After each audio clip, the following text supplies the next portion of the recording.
Haleluya, haleluya, shalom blessed people. Kiranya berkat dan damai sejahtera Allah dalam Tuhan Yesus Kristus menjadi bagian kita sepanjang hari ini. Jumpa lagi dengan saya Pendeta Theodorus dari Rumah Berkat, House of Blessing. Tema renungan kita hari ini adalah setelah merdeka, hidup kok jadi susah. Firman Tuhan terambil dari kitab Keluaran pasal 13 ayat 17 dan 18. Yuk baca bersama firman Tuhan. Setelah Firaun membiarkan bangsa itu pergi, Allah tidak menuntun mereka melalui jalan ke negeri orang Filistin, walaupun jalan ini yang paling dekat. Sebab firman Allah, jangan-jangan bangsa itu menyesal apabila mereka menghadapi peperangan, sehingga mereka kembali ke Mesir. Tetapi Allah menuntun bangsa itu berputar melalui jalan di padang gurun menuju ke laut Teberau. Dengan siap sedia berperang, berjalanlah orang Israel dari tanah Mesir.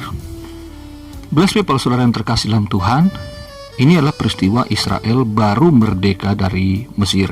Setelah mereka diperbudak kurang lebih 400 atau 430 tahun lamanya, mereka dibebaskan oleh Tuhan melalui peristiwa Paskah dalam Keluaran pasal 12. Namun setelah mereka merdeka, ternyata mereka tidak mendapatkan kehidupan yang mudah, tetapi Tuhan sengaja membawa mereka ke jalan yang sulit.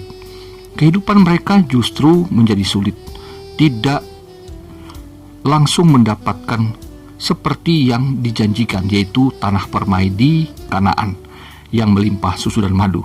Tetapi Tuhan sengaja membawa mereka untuk melewati laut Teberau yang melambangkan jalan buntu, tetapi dengan kuasa Tuhan laut itu terbelah menjadi dua bagian airnya, lalu Israel dapat melewatinya, dan mereka harus melewati padang gurun, jadi tidak melewati jalan yang biasanya. Nah, ini menjadi pelajaran bagi saudara dan saya juga sebagai orang Kristen, ya maksud saya sebagai umat Tuhan di perjanjian baru, bahwa setelah kita dimerdekakan dari kehidupan berdosa, dari ancaman kematian kekal, oleh karena kita beriman kepada Tuhan Yesus Kristus, maka hidup kita sesungguhnya tidak seperti yang disampaikan oleh para penginjil teologi kemakmuran. Segala sesuatunya mudah, indah, gampang, banyak mujizat dan sebagainya yang wah-wah gitu ya. Itu bagi saya seperti mimpi di siang bolong lah sebetulnya, penginjilan seperti itu. Karena Alkitab tidak mengajarkan yang demikian. Saudara, apa yang terjadi di ayat pokok tadi sesungguhnya itu juga dapat kita lihat pada kehidupan kita sebagai orang Kristen di masa kini. Nah, mari kita melihat ya, bagaimana setelah merdeka hidup kok menjadi sulit ya. Nah, ini semua tentu ada maksud Tuhan. Yang pertama, saudara, supaya kita belajar dalam tuntunan Tuhan. Karena Israel yang tadinya dipimpin oleh Raja Mesir yang berkuasa itu Firaun, sekarang mereka merdeka dipimpin oleh Tuhan Allah itu sendiri. Kita yang tadinya hidup di dalam kuasa jahat dari iblis dalam dunia ini, tetapi sekarang Raja kita adalah Tuhan Yesus Kristus. Sebagai anak-anak Allah di dalam Kristus, maka kepada kita diberikan Roh Kudus-Nya. Nah, Roh Kudus atau Roh Allah inilah yang memimpin kita untuk hidup di dalam kehendak-Nya. Saudara, sesungguhnya apa yang dikatakan oleh Rasul Paulus dalam Roma pasal 8 ayat 14 itu menunjuk peristiwa sama seperti Yesus Kristus yang dibawa ke padang gurun oleh Roh Kudus. Untuk apa? Dicobai oleh iblis. Untuk menjalankan kehendak Bapa, Yesus harus melewati jalan yang sulit itu. Itu sebabnya saudaraku, kita harus belajar bahwa Tuhan Yesus dalam kemanusiaannya mau melewati dan taat kepada Allah Bapa di sorga dengan mengikuti apa yang menjadi proses kehidupannya sebagai manusia, yaitu menjalani kehidupan yang sulit dan penuh cobaan. Demikian saudara dan saya, ya, kita dipimpin oleh Tuhan supaya kita belajar untuk taat mutlak kepada Allah dalam tuntunan Roh Kudus dan firman Tuhan. Yang kedua saudara, supaya kita tidak terbiasa mengambil jalan pintas. Di padang gurun, iblis menawarkan jalan pintas kepada Yesus untuk berkuasa, untuk menyatakan diri sebagai Allah. Tetapi Yesus menolak semua itu. Dia mengikuti prosedur, mengikuti proses dari Bapanya di sorga untuk melewati jalan yang sulit itu. Dan Yesus berhasil menolak semua jalan pintas yang ditawarkan oleh iblis. Demikian dengan kita juga, saudara. Ya, sebagai orang Kristen tidak luput kita dari pencobaan. Namun Alkitab berkata pencobaan-pencobaan yang kita alami itu tidak melampaui batas kemampuan kita, batas kekuatan kita. Selalu ada batas, saudaraku. Tetapi kita harus berfokus kepada Tuhan. Dalam pimpinan, dalam tuntunan Tuhan itu, kita terbiasa untuk tidak mengambil jalan pintas demi memenuhi hasrat, demi memenuhi keinginan kehidupan, kebutuhan keseharian kita.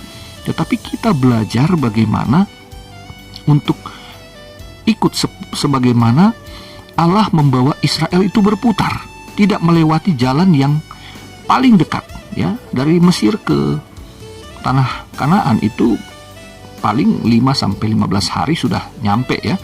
Tetapi Allah sengaja bawa berputar supaya mereka tidak terbiasa melewati jalan pintas yang sesungguhnya di sana banyak musuhnya, banyak masalah, saudara, yang lebih berat lagi, dan mereka tidak siap untuk menghadapinya. Demikian dengan saudara dan saya.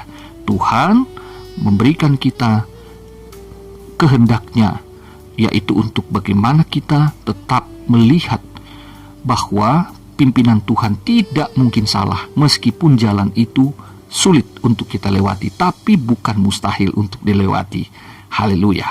Nah, lalu yang ketiga, supaya kita memiliki mental spiritual yang kokoh. Karena untuk menghadapi pencobaan, saudaraku, diperlukan juga kekuatan iman. Mental spiritual kita harus terbangun. Karena yang kita hadapi ini adalah lawan yang kuat, ya, musuh yang tersembunyi, namun dia punya pengalaman jauh lebih banyak daripada kita untuk memperdayakan kita. Nah, saudara, Israel terbiasa jadi budak di Mesir, namun Tuhan ingin mengubahkan mereka menjadi orang-orang yang bermental Tuhan, ya, karena mereka adalah anak-anak Allah. Tapi bukan berarti kita bisa hidup semena-mena. Maksudnya memiliki mental spiritual yang baik. Bagaimana kita dapat mengalahkan segala pencobaan. Ingat bahwa Kain ketika diperingatkan Tuhan, dosa sudah mengintip di depan pintu, namun kamu harus berkuasa atasnya. Ini, saudaraku, bahwa iblis seringkali mau menarik kita untuk mengambil jalan pintas supaya melemahkan iman kita, bahwa ada jalan yang lebih baik daripada jalan yang Tuhan arahkan kepada kita. Tapi karena kita memiliki iman, di mana kita terbangun bahwa mentalitas saya, spiritual saya, bukanlah bergantung kepada dunia ini, tapi saya percaya bahwa roh yang ada padaku lebih besar daripada roh yang ada dalam dunia ini. Sehingga tarikan untuk membawa kita ke jalan yang berdosa itu dapat kita lawan, saudaraku. Kita tidak mudah diubahkan oleh dunia ini. Kita punya sikap yang tegas bahwa dosa tidak boleh dikompromikan. Saya dibangun oleh roh dan firman, sehingga dalam menghadapi berbagai tantangan dan cobaan, meskipun sulit, saya pasti cakap menanggung segala perkara. Haleluya.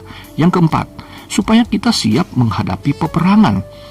Ya, peperangan kita, kata Paulus, bukanlah darah dan daging yang paling ditakuti, tapi yang berada, yang tak terlihat itu.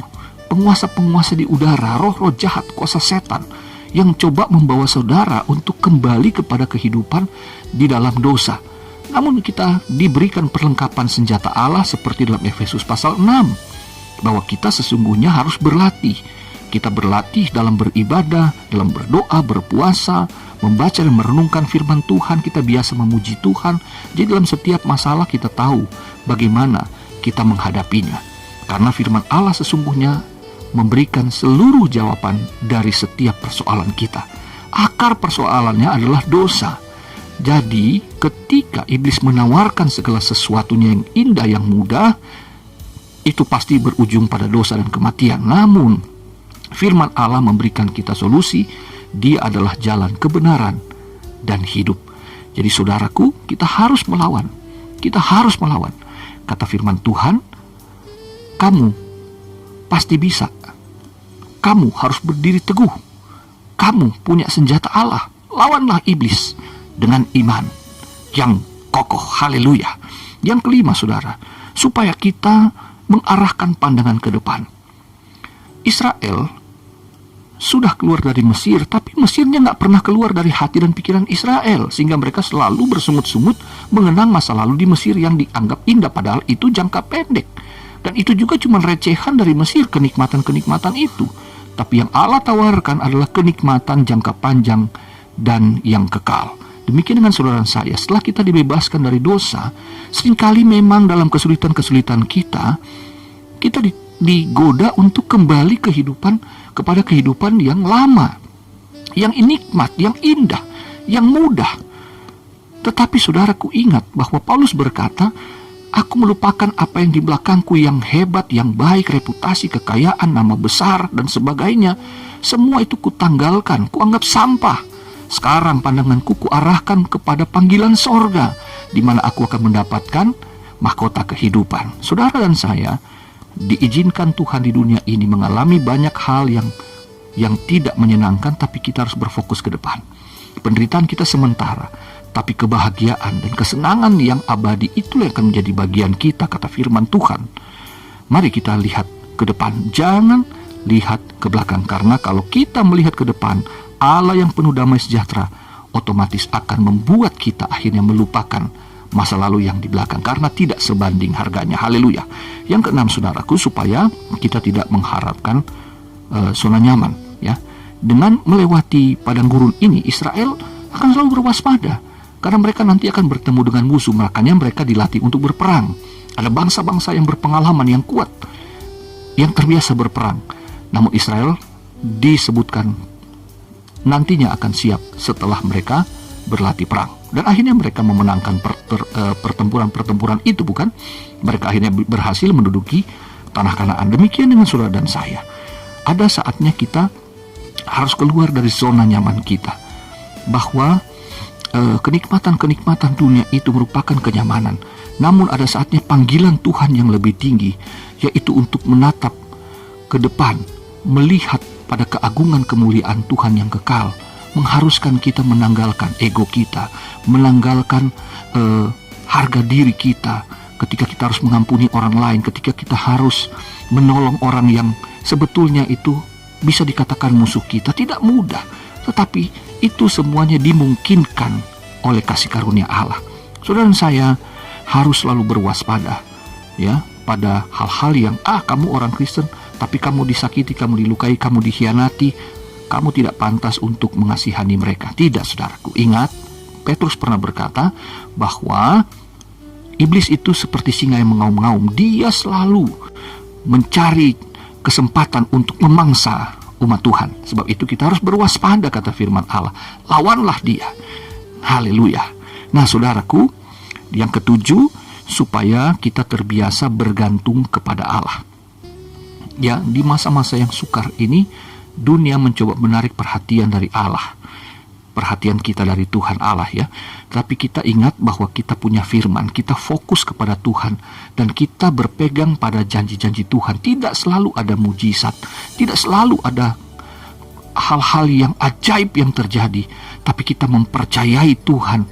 Seperti yang Yesus katakan, kamu tidak perlu khawatir, karena Bapamu di sorga tahu apa yang menjadi kebutuhanmu. Yang penting cari dahulu kerajaan Allah dan kebenarannya, dan yang lain-lainnya itu pasti tambahkan kepadamu. Jadi kita terbiasa bergantung kepada Allah karena kita terbiasa juga melakukan kebenaran Tuhan. Kita mempercayai Tuhan, mendahulukan Tuhan sebagai yang utama daripada yang lainnya. Maka kita akan melihat bahwa sesungguhnya segala sesuatu yang kita butuhkan, rohani, jiwa, dan jasmani, pasti tercukupi tepat pada waktunya. Dan saudaraku, di ayat 19, ayat 21 dan 22 ada kepastian di sini, ya, yang menjamin bahwa meskipun setelah merdeka harus mengalami kesulitan, namun ada dua hal yang pasti yang dicatat di sini, bahwa Allah pasti mengindahkan, atau mengunjungi dalam teks aslinya, mengunjungi umat. Yang kedua, Tuhan Allah menyertai umatnya dengan tiang awan dan tiang api. Nah, ini sesungguhnya menunjuk kepada Roh Kudus. Bukankah Roh Kudus sekarang berdiam dalam kita, memimpin, menuntun, mengarahkan kita kepada Tuhan dan kehendaknya? maka saudaraku, kita pasti aman. Dan kita akan baik-baik saja meskipun jalannya tidak kelihatan baik. Namun percayalah, karena Tuhan beserta dengan saudara dan saya. Di hari-hari ini, meskipun sulit, tapi ingat, kita sudah merdeka. Kita sudah diselamatkan dari kehidupan berdosa. Sekarang kita memiliki hidup yang kekal, tentu kehidupan yang sementara. Dia jamin juga, karena kita memiliki jaminan kekalnya. Haleluya, selamat merayakan Hari Kemerdekaan Republik Indonesia yang ke-77. Tuhan Yesus mengasihimu, Tuhan Yesus mengasihi bangsa Indonesia. Tuhan Yesus memberkati kita semua. Haleluya, blessed people.